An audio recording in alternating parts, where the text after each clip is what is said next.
9. Na kwanza 9 na hajaye hataona huyo mtoto na hajaye msalimia, lakini anamuona kwa mitandao. So ule msemo kwa hapa, usikatae mtu kwa sababu ya hali ya maskini. You never know. So hivyo ndio mimi niliacho tu. Na baada hiyo kidonda, wacha nikwambie kidonda. Kupona ni ngumu. Hiyo kidonda imepona tu like 5 years ago. Ure ni ngumu. Na hapo katoto niliambia mamangu hautakaa nako. Mimi niliwekwa mpaka kwa gazeti. Maana katoto kama nilikuwa nimekatengenezea nguo. Nilikuwa nakabebea. Mpaka niliwekwa kwa gazeti. Ya kukula. Mtoto kuna mwanaume anatembeanga na kibeti kama mtoto. Nilia kanaanza kulia saa 9. Ujui kanaumwa. Ujui kanalia na nguvu.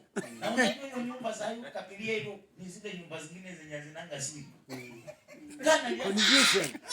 Mpaka jirani ajue tu mtoto analia hapo. Do you think after all those katoto kakaguro, do you think you can trust someone easily? Hapana.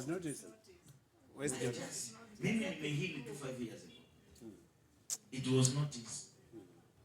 Nilikatoa kule, maana kalikuwa kajafikisha miaka. Nikakatoa huko Isili kwa pikipiki na leso.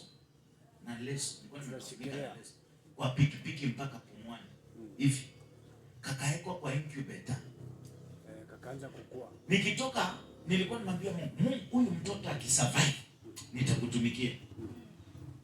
Nikawa nimeweka agano, nitakuwa pastor. Niambia Mungu. Sasa nikitoka Pumwani, kakitu kalikuwa kanakaa kapanya. Hata mama yangu mwenyewe hata wakasema hakawezi survive. Wakati kalikuwa kwa incubator kanafanya kitu kaniambia sasa hii kitu gani? Sio ndio watch. Nikasema sitarudi tena.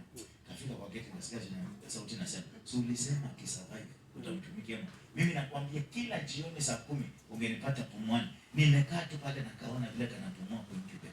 So unajua Pumwani ukiingia hivi wanaekana tu incubator hapo twinga. Nikawa naenda nauliza daktari, can you grow? I'm telling you, if you see my son na story yenye nakupatia, they are two different things. Yes. So someone's over here. Let's pray God will help us. Amen. Never be discouraged. Kuna watu hapa nasikia tu Mungu ananiambia, mpaka umeanza kushuku mwito wako kama umeitwa. Just give yourself time. And never allow anything to discourage you. Amen. Because the only thing that enemy use is to discourage you. Number 2, kupatia roho ndogo ya give up. Kuna watu hapo mngekuwa mbali, lakini mko na roho ya kukata tamaa.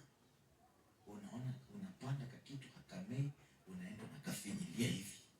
Usikafinyilie, kamwangilie. Kata mea tu. Amen. Are we together? Kanafanya nini? Have I encouraged someone? Amen.